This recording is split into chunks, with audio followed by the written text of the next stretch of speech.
Now, I'm delighted to be joined by the actor and activist Tracy-Ann Oberman.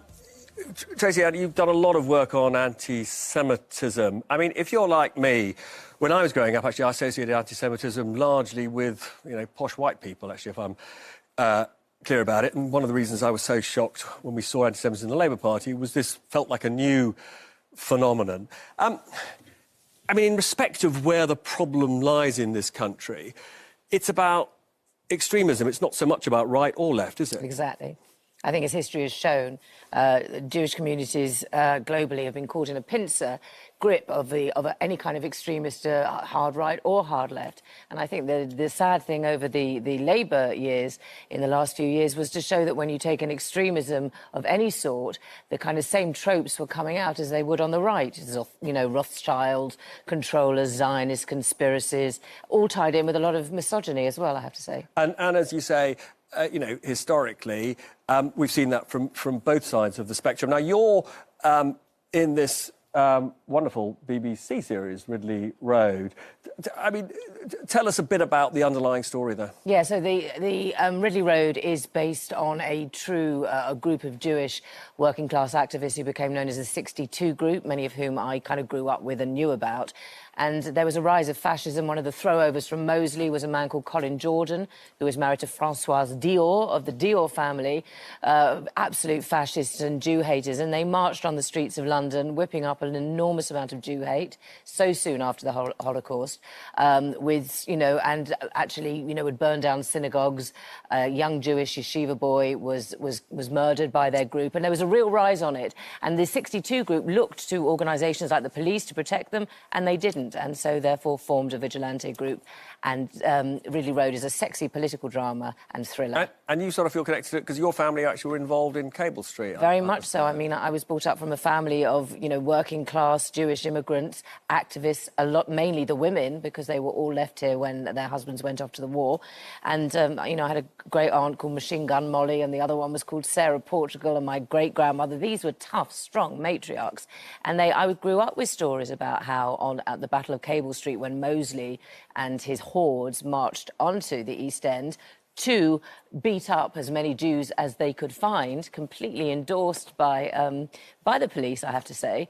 And the shock they got was that working-class communities all pulled together to stand with their working-class Jewish neighbours. So you're now in the process of trying to sort of put on a production that's very close to your heart, which is The Merchant of Venice. It's a difficult play because at the heart of it is Shylock, and some people think that it's an anti-Semitic play. I'm not sure it is as simple as that. It's a difficult one. But you're going to be playing Shylock. Tell me why you want to do this part. Because I do think it's a difficult play. I think the two archetypes of Jews we've got in this country are Shylock and Fagin. They're both very unflattering, however nuanced we try to make them. I think the misogyny and the anti-Semitism that I experienced speaking out on anti-Semitism online really triggered a thought in me that what happens if you take The Merchant of Venice and you set it in Cable Street around the time of Moseley, and you have Antonio and Portia as sort of Mitfords and Moseley acolytes